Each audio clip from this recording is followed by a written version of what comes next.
já está em Romanos 8. Já vou entrar direto na palavra, Romanos 8. Que o Senhor, Ele tem nos chamado para uma grande missão. E eu acredito que... mais no meio, tá bom. Eu acredito que não há missão maior do que nós gerarmos filhos para Deus. A maior missão que nós estamos aqui nessa terra, para que nós possamos gerar filhos para Deus. Você pode dizer isso? A maior missão de nós como cristãos é gerarmos filhos para Deus. Isso é fazer discípulos de Jesus. Fazer discípulos de Jesus é gerar filhos para Deus. Amém, queridos? E eu olho a missão. Eu tenho sido bombardeado esses dias com a palavra missão. E eu sei que o Espírito de Deus também tem conduzido essa igreja, através do pastor Ludovic, todos os pastores aqui, o Lê, através da importância da missão. Nós somos uma igreja missionária. Somos uma igreja proclamadora. E eu orava ao Senhor esses dias agradecendo a Deus, porque que privilégio nós participarmos da missão do Senhor aqui na terra. É verdade ou não é, queridos?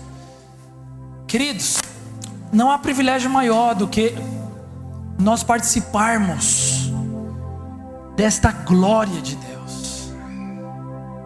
O Senhor, Ele poderia olhar para a lua, Ele poderia olhar para as estrelas, Ele poderia olhar para os animais, Ele poderia olhar para qualquer ser vivente e repartir a sua glória com eles, e dizer: eu quero que vocês cumpram a minha missão. Ele poderia inclusive olhar para os anjos e dizer: eu quero que vocês cumpram a minha missão na terra.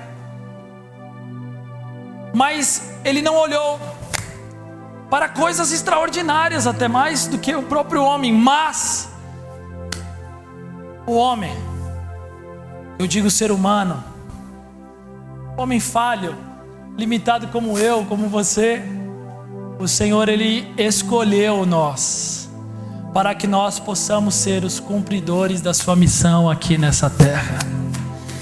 Eu e você. Essa missão não está nas mãos dos anjos, mas está nas suas mãos, está no seu coração. E para mim é um grande privilégio, porque não há presente maior do que nós estávamos, na verdade, totalmente condenados ao inferno. Mas o Senhor, com a sua misericórdia representa Deus não dando aquilo que o homem merece. Misericórdia é Deus não dando aquilo que o homem merece. Deus nos livrou. O que o homem merecia? O inferno. Mas Deus nos livrou do inferno. E através da sua graça, que a graça é o favor imerecido de Deus, Ele nos presenteou para viver a eternidade com Ele, e nós cumprimos a missão aqui na terra. Amém, queridos? Então, em Romanos 8, versículo 19. Romanos 8, 19. Você abriu, diga amém. Eu abri. Você não abriu, diga: pera um pouquinho. Eu vou continuar, eu vou começar a ler aqui. A palavra de Deus diz assim, na verdade, começando no versículo 18, que diz assim: porque para mim tenho por certo que os sofrimentos do tempo presente não podem ser comparados com a glória a ser revelada em nós. A ardente expectativa da criação aguarda a revelação dos filhos de Deus, pois a criação está sujeita à vaidade, não voluntariamente, mas por causa daquele que a sujeitou, na esperança de que a própria criação será redimida do cativeiro da corrupção para a liberdade da glória dos filhos de Deus. Porque sabemos que toda a criação a um só tempo geme e suporta angústias até agora. E não somente ela, mas também nós, que temos as primícias do Espírito, igualmente gememos em nosso íntimo, aguardando a adoção de filhos, a redenção do nosso corpo. Porque na esperança fomos salvos. Ora, esperança que se vê não é esperança, pois o que alguém vê, como o espera? Mas se esperamos o que não vemos, com paciência o aguardamos. Também o Espírito semelhantemente nos assiste em nossa fraqueza, porque não sabemos orar como convém, mas o mesmo Espírito intercede por nós sobremaneira com gemidos inexprimíveis. E aquele que sonda os corações sabe qual é a mente do Espírito, porque segundo a vontade de Deus é que Ele intercede pelos santos. Sabemos que todas as coisas cooperam para bem daqueles que amam a Deus, amém, queridos? Daqueles que são chamados, como eu e você disse aqui, segundo o seu propósito. Porquanto aos que de antemão conheceu, também os predestinou para serem conformes à imagem do seu Filho, a fim de que ele seja o primogênito entre muitos irmãos. E aos que predestinou, a esses também chamou, e aos que chamou, a estes também justificou, e aos que justificou, a esses também glorificou. Aleluia, louvado seja o nome do Senhor pela palavra dele. Amém, queridos? E o que eu quero chamar a atenção aqui de nós, nesse texto tão poderoso de Romanos 8, do 19, do 18, na verdade até o 30, é que existe um padrão para que nós possamos gerar filhos. Primeiramente, eu tenho compartilhado, tenho oportunidade de servir, como eu disse aqui, a Comunidade da Graça em Guarulhos. Para aqueles que não me conhecem, hoje eu e minha esposa temos pastoreado os jovens e os adolescentes de lá, justamente com essa equipe abençoadíssima e outros irmãos tão queridos, e assim nós temos servido ao Senhor na nossa cidade. E uma das coisas que eu tenho visto aqui nesse texto, no versículo 19, que diz: porque a ardente expectativa da criação aguarda a manifestação dos filhos de Deus. Para mim está aí o grande segredo de toda a missão da igreja nessa terra. Eu vejo que existem 3 seres nessa terra, 3 elementos, se eu posso dizer, que gemem com dores de parto, como está escrito em Romanos 8. Nós vivemos num senso de urgência. Nós estamos vivendo, queridos, cada vez mais nos últimos tempos. E nos últimos dias, a Bíblia fala que realmente o amor de muitos se esfriaria, mas a Bíblia também diz que o amor do Senhor, ele vai ser tão abundante como as águas cobrem o mar. E eu creio que o Senhor está levantando a sua igreja para fazer a diferença nessa terra. Nós somos a resposta do Senhor para essa geração. Nós somos a resposta do Senhor para essa geração. E eu vejo que nessa geração existem 3 elementos que gemem com dores de parto, que estão gemendo. E eu digo que, não sei quantos são mães aqui. Quantos são mães aqui? Glória a Deus. Quantos serão mães? Aleluia. Toma posse aí. As jovens também, né? Eu creio que não há algo tão maravilhoso do que você se tornar mãe ou pai. Mas eu creio também que esse foi um sentimento que Deus colocou no coração do homem e da mulher. Para quê? Para que ele possa entender o perfeito amor dele nessa terra. Muitos filhos, eles se frustram porque eles não tiveram um modelo de pais que seguiram o padrão de Deus. Por isso que existem muitos filhos que não amam os pais, que não perdoam, enfim. Mas o padrão de Deus é criar pais para que sejam a própria imagem e semelhança de Deus aqui nessa terra. Então existem 3 elementos que estão gemendo com dores de parto. E eu vejo que gemer com dor de parto, a mãe ela tem um privilégio de receber um filho, mas eu digo que não há dor maior do que realmente gemer com dor de parto. Dizem a medicina que a dor nos rins é uma dor semelhante ou até pior, né? Eu não sei até onde isso é verdade. A pastora passou por isso, eu passei por isso também. Passei por uma dor, né, nos meus rins, pedra nos rins. Eu tive já pedra nos rins. Querido, se você não teve, eu não consigo nem descrever, e eu repreendo em nome de Jesus, você nunca vai ter isso. Mas é uma sensação terrível de dor. Você tenta agarrar qualquer coisa pela sua frente, você tenta se aliviar e não consegue. Então existem dores que realmente causam um profundo transtorno em nós. A dor de parto é uma dor terrível, só que é uma dor. Hoje existe a medicina, enfim, tantas coisas que têm ajudado isso. Mas, amados, essa dor é uma dor que causa vida. E essa foi a mesma dor que o nosso Cristo passou na cruz. quando ele disse: Pai, se possível, afaste de mim esse cálice, mas seja feita a sua vontade. Jesus, ele não negou a sua missão, e assim o Senhor também tem chamado nós para não negar a nossa missão. Existem 3 elementos que estão gemendo com dores de parto. Primeira é a criação, a natureza criada, como diz no versículo 22. Toda a criação está gemendo com dores de parto até agora. Há uma ardente expectativa. E aí eu pergunto o seguinte, eu até falava alguns dias sobre a importância de nós como igreja, também faz parte da nossa missão, de gerar filhos para Deus, de cuidar do lugar onde nós moramos. Porque nós achamos que a missão é somente, vamos simplesmente cumprir só o que diz a proclamação do Evangelho, de falar da palavra. Não é somente anunciar. Você sabe que muitas vezes nós estamos anunciando muito mais o Evangelho com as nossas atitudes. Então nós precisamos cuidar do lugar onde Deus nos colocou para morar. E nós precisamos ser os primeiros exemplos. Por exemplo, eu dizia um dia no acampamento dos nossos jovens, dizendo: aonde nós vemos cristãos se envolvendo com Greenpeace, por exemplo, se envolvendo com coisas que são relacionadas a cuidar da preservação da nossa natureza.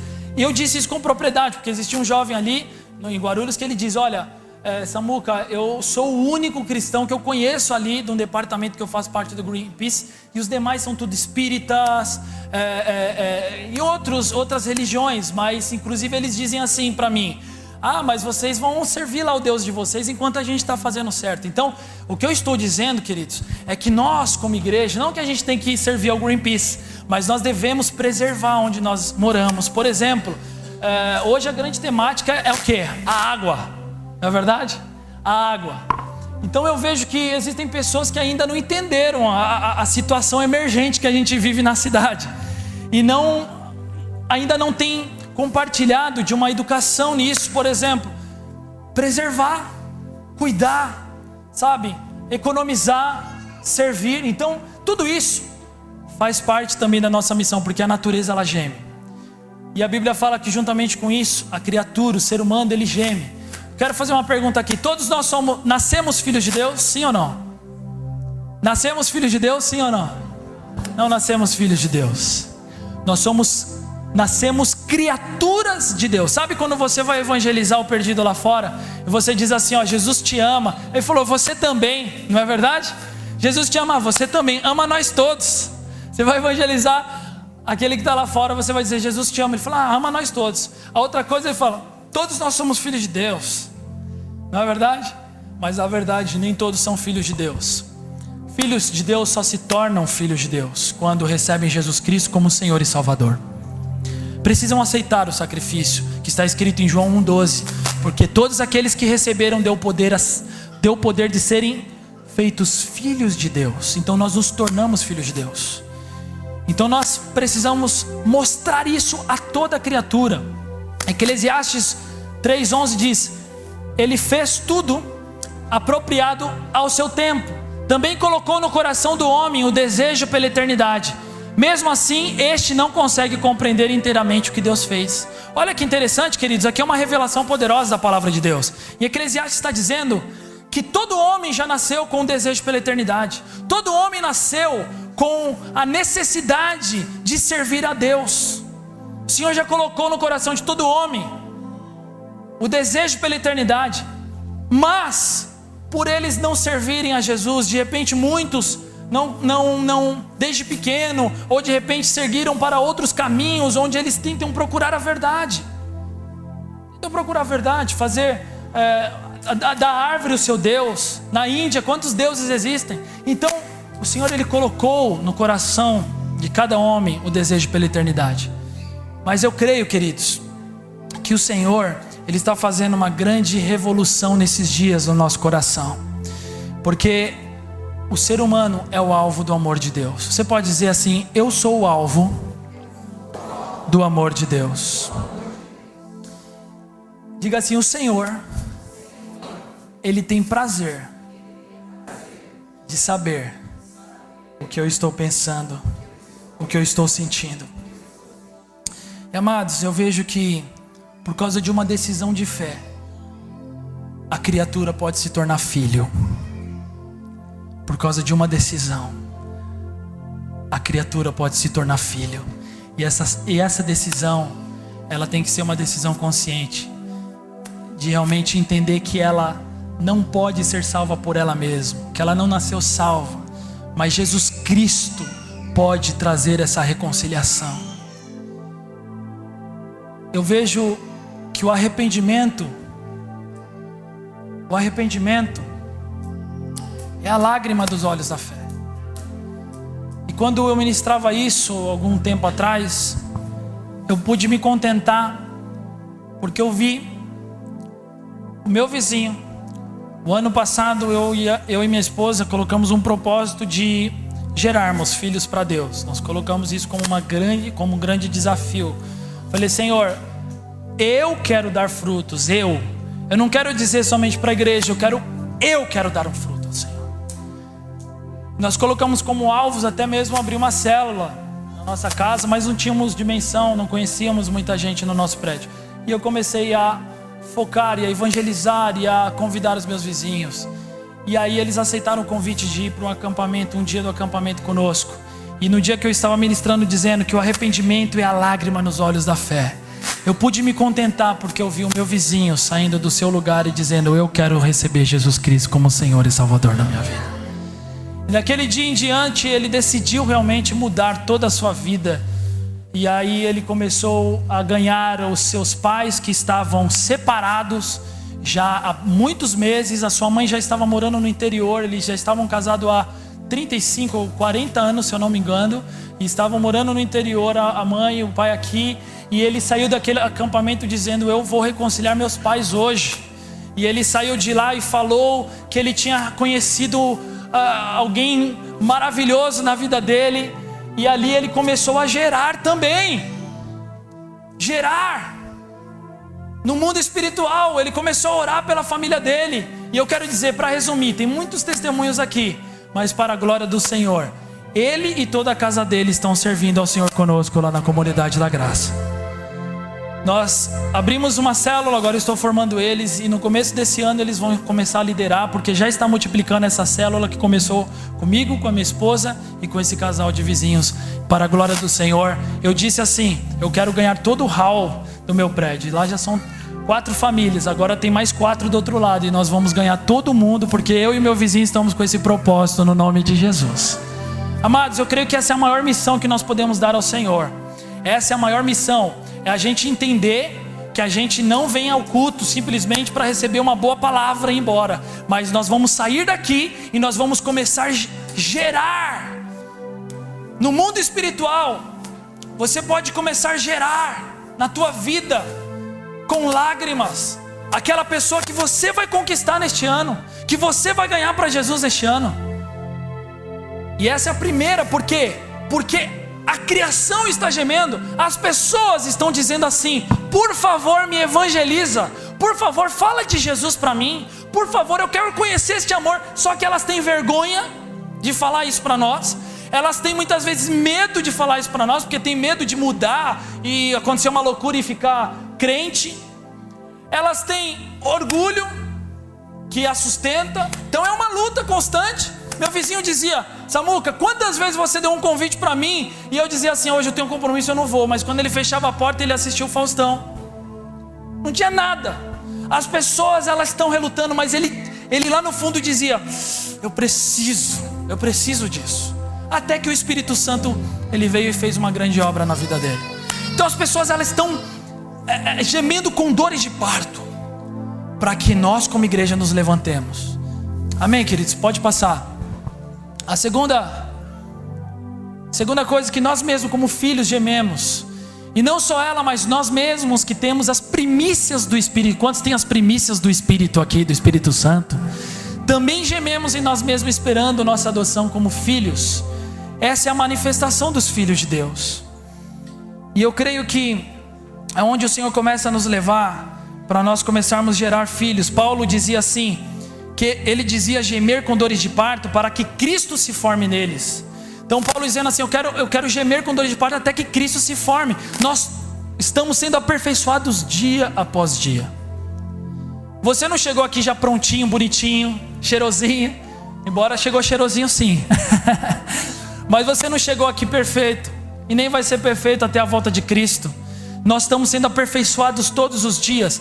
E Paulo dizia: eu quero gemer com dores de parto pela igreja. Então nós como cristãos gememos com dores de parto até que Cristo se forme em nós. Sabe aquele sorriso que você dá? Não é o seu sorriso, mas é Cristo que está sorrindo através de você. Não é o seu abraço, mas é o abraço de Cristo. Porque Cristo é a nossa vida. Você pode dizer: Cristo é a nossa vida. Cristo está sendo formado em nós a cada dia. E com isso, queridos, eu quero dizer que quem gera muitas vezes é desvalorizado. Você olha para uma mãe, quando ela está no mercado de trabalho, ela está trabalhando, ela está dando suor, ela está sendo muito útil para a empresa. Quando ela sai do período gestacional, ela não pode mais servir aquela empresa. O que acontece? Para a empresa ela não é mais útil. Mas eu quero dizer um negócio, que quem está gerando, muitas vezes aos olhos do mundo, para o mercado, não tem significância. Mas ela está fazendo a coisa mais importante da vida dela. E eu quero dizer que nós como cristãos é a mesma coisa. O mundo olha para nós como insignificância. Mas você vai na igreja todo dia, você vai no domingo, você está no Mag Race de sábado, de sexta. Você vai lá cultuar o Senhor de manhã, à noite, está no GD, está no ID. Que negócio que é esse? O mundo olha para a gente como, muitas vezes, posso dizer, fanáticos. Mas nós estamos gerando filhos para Deus. Ele não entende que nós estamos fazendo a coisa mais importante dessa vida. É assim que é os olhos do mundo para a igreja. Mas Deus, Ele olha para a igreja como o elemento mais poderoso nessa terra, como o órgão mais poderoso, como o sistema mais poderoso dessa terra. Porque é a igreja que vai transformar este mundo. A nossa esperança não está no poder público, queridos. Nossa esperança não está nas secretarias, embora nós oramos para que elas possam funcionar, mas a nossa esperança está no Senhor, e nós somos a resposta para essa cidade. Por isso que nós estamos nos levantando nesses dias. E eu queria deixar aqui no nosso coração o terceiro elemento que está gemendo por nós. Pode passar. É o Espírito Santo. No versículo 26 diz: o Espírito ajuda nossas fraquezas. Ele intercede com gemidos inexprimíveis. O Espírito Santo, Ele está gemendo com dores de parto por nós. Você sabe o que é um gemido inexprimível? Sabe o que é isso? Nem eu. É algo que a gente não consegue decifrar. Inexprimível é algo que os nossos ouvidos não conseguem nem captar, de tão poderoso que é. Eu quero dizer um negócio: quando você está colocando a sua cabeça na cabeceira da sua cama para você dormir, o Espírito Santo está gemendo com gemidos inexprimíveis por você. Ele está dizendo: você pode, você vai vencer, você vai conquistar. E em cima disso, queridos, eu queria dizer que na nossa vida, se nós não dependermos do Espírito Santo, nós não conseguimos gerar filhos para Deus. Se nós não darmos lugar ao Espírito Santo, nós não podemos gerar filhos para Deus. Porque a gente não pode gerar ninguém para o Senhor. Nós não podemos ganhar por ninguém na força do nosso braço. Porque o que a Bíblia diz? Não é na nossa força, não é no nosso poder, mas é no poder do Espírito Santo. E é pelo poder do Espírito Santo que você vai gerar filhos para Deus. É nessa dependência, dizendo assim: Senhor, eu sou limitado, mas Senhor, usa esse servo, limitado como sou, pequeno como sou, mas Senhor, eu não vou me envergonhar, eu vou abrir a minha boca, e eu vou falar do teu amor. Esses dias nós temos se preparado também para ir para as ruas, no carnaval também. Estamos junto com Itaquera aqui neste propósito do Trilhas, glória a Deus. E nós vamos para a rua, nós vamos falar do amor de Deus. Eu quero dizer algo que, para vocês, queridos, lembrando de tantas experiências que nós tivemos. Eu lembro de uma experiência que eu estava na rua, E esse terceiro elemento é poderoso, depender do Espírito Santo. Nós oramos, nós nos consagramos para ir para as ruas. Mas quando nós saímos, quando a Bíblia diz o id é poderoso. Você sabe o que quer dizer id? Sabe o que quer dizer id? Quero interpretar o id de uma maneira diferente aqui, né? Eu falo muito com a galera. O id quer dizer o seguinte: Jesus estava ali curando os enfermos, né? Libertando os cativos. Aí Pedro estava do lado dele, Tiago, olhando assim. Ele vira e olha para ele: vaza daqui, vai, some da minha frente. O id é isso, queridos. O id, em outras palavras, é isso: sai da minha frente. Eu já falei para vocês irem, porque eu estou com vocês, agora é com vocês. Vai ficar esperando mais o quê? Mas Senhor, eu vou orar agora para evangelizar. Eu vou agora ter que conhecer os 4 evangelhos de cor e salteado para poder sair e falar do teu amor. Tem gente que quer ler a Bíblia inteira para poder sair e falar do amor de Deus. Querido, se você não leu a Bíblia inteira, eu recomendo você ler, que é uma bênção. A Bíblia é uma bênção, como o pastor Ademar disse. Mas eu digo que para você evangelizar, basta você ser reconciliado com Cristo e falar daquilo que Ele começou a fazer na tua vida. Isso é começar a gerar, porque um dia alguém gerou você em Cristo. Alguém sofreu dores de parto por você. Os nossos pastores têm gerado todos os dias. Os líderes de célula são os maiores geradores. Eles sentem dores de parto todos os dias. Quando eles vão atender uma ligação, fazer um aconselhamento, quando eles vêm de madrugada, quando eles acordam, quando eles oram, quando eles têm que prestar contas ao Senhor, eles estão gemendo com dores de parto, porque eles querem ver filhos semelhantes a Jesus Cristo. É assim, não é em vão o seu trabalho. Amados, eu descobri mais ainda que o Senhor, Ele não quer se manifestar somente dentro de 4 paredes, onde nós chamamos a grande congregação dos santos, mas o Senhor, Ele quer se manifestar fora dessas 4 paredes. Deus, Ele tem prazer de se manifestar para o ímpio, Ele tem prazer de usar a igreja para manifestar a glória dEle. E aquele dia para mim o Espírito falou assim, que o que importa para nós como igreja não é pisarmos nos lugares onde Jesus pisou, mas é nós termos a oportunidade de pisar em lugares onde Ele não pisou, que Ele vai pisar através de mim e de você. E essa é uma grande missão, é pisar no lugar onde Jesus nunca pisou, mas onde eu colocar a planta dos meus pés, ali vai se tornar um lugar consagrado para Deus. Porque a igreja foi chamada para brilhar nas trevas, não brilhar na luz. E o Senhor, Ele está nos chamando para gerar filhos para Deus. Para gerar filhos para Deus. Então a primeira coisa é nós enxergarmos longe. Nós enxergarmos longe as pessoas. 2 Coríntios, para você anotar, 5,16 diz: assim que daqui por diante a ninguém conhecemos segundo a carne. E ainda que também tenhamos conhecido Cristo segundo a carne, contudo agora já não conhecemos deste modo. Jesus nos recomenda, que Paulo está dizendo assim: não vamos conhecer ninguém segundo a carne, mas nós precisamos conhecer segundo Cristo. Porque quando você olha com seus olhos, você não consegue amar. Mas quando você olha com os olhos de Cristo, você consegue ver o amor de Deus. E você começa a enxergar que essa pessoa que chegou na célula, que está lá na rua a hora que vocês saírem para falar do amor de Deus, nós não vamos ficar medindo: esse daqui está meio assim, eu não vou falar do amor de Deus. Essa aqui está legal, esse aqui é mais... Nós não vamos ser seletivos na hora de falar do amor de Deus. De repente aquela pessoa que você acha que nem vai ouvir, vai ser aquela pessoa que vai se quebrantar e vai entregar a vida dela para Jesus. Como eu tive experiências assim na rua, de você chegar na pessoa e você achar que aquela pessoa não está pronta, e ela vai começar a ouvir você, e Jesus Cristo vai entrar no coração dela. Então, amados, isso é poderoso. Segunda coisa é que ninguém se perca. Que ninguém se perca. Mateus 18,12 diz: assim também não é vontade do vosso Pai que está nos céus, que nenhum destes pequeninos se perca. Nenhum se perca no nosso meio. Que não possamos perder ninguém neste ano. Ninguém. E a terceira coisa, nós multiplicamos os filhos. Atos 2,47 diz que todos os dias, louvando a Deus e caindo na graça de todo o povo, quando Atos...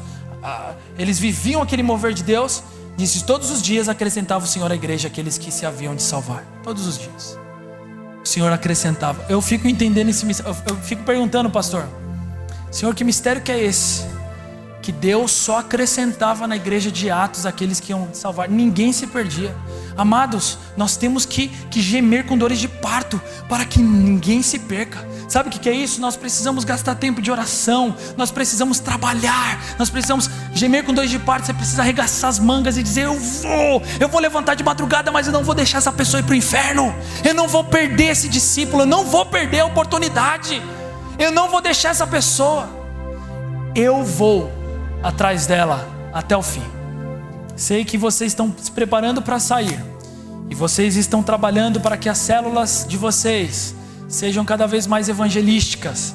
Eu tenho certeza que muitas células vão se multiplicar muitas vezes nesse ano, porque aqui está um lugar onde pessoas têm se comprometido em gerar filhos para Deus. Eu queria que você ficasse em pé e quero orar por você nessa noite. A palavra de Deus diz assim: examine-se, 2 Coríntios 13:5. 2 Coríntios 13:5 diz: examinem-se para ver se vocês estão na fé, provem-se a si mesmos. Então nessa noite, queridos, os pastores já vão assumir aqui, mas eu queria que você saísse daqui com tudo que eu falei, pronto, desafiado para gerar filhos para Deus. Não vai ser possível que você vai entrar na sua semana sem falar do amor de Deus, pelo menos para uma pessoa. E o desafio que eu deixo para o seu coração, de 2 Coríntios 13:5, para que você se examine, para ver como é que está o nível da tua fé, o nível do teu amor. E o que eu tenho pedido na minha vida nesses dias é que o Senhor me leve a um batismo de amor. Tenho pedido para a comunidade da Graça de Guarulhos que nós sejamos batizados no amor de Cristo. Um amor mais profundo.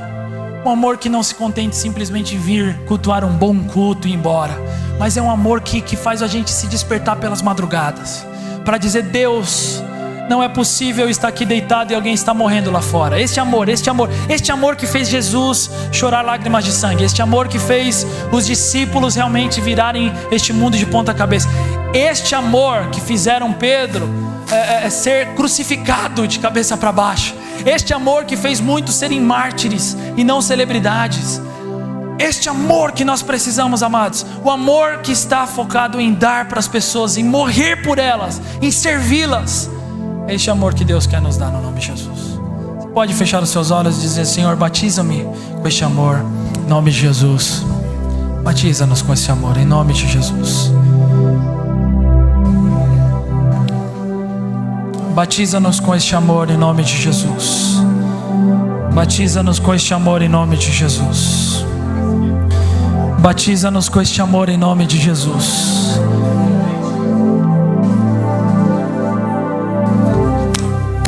O amor que me vê, Senhor, o Jonathan, meu amigo Jonathan, líder de célula, que evangelizou um moço na porta de balada, Senhor.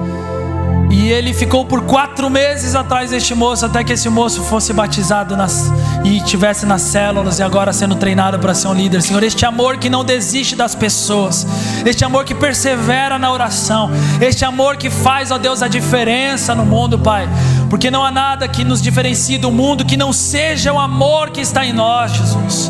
Senhor, este amor que o mundo vai conhecer, este amor que vai fazer com que alguns jovens, quando for abrir a sua boca, comecem a chorar de amor pelas pessoas, porque o amor está sendo derramado em nossos corações. Este amor que nos faz gerar filhos para o Senhor, filhos para Deus, filhos para a tua glória. Este amor, ó Pai, que no tempo da gestação não é um dia, para gerar não é um mês, não é 2 meses, 3 meses, é 9 meses. Senhor, nós precisamos ganhar tempo em gerar, investir nas pessoas, não desistir no primeiro não que nós recebermos, mas nós queremos ser, Pai, ó Deus, missionários, de assim como nós recebemos um não, como muitos discípulos receberam, eles não pararam de pregar, eles não pararam de anunciar, eles não desistiram de ninguém. Senhor, seja assim, Pai, leva-nos nessa graça pelo poder da Tua palavra.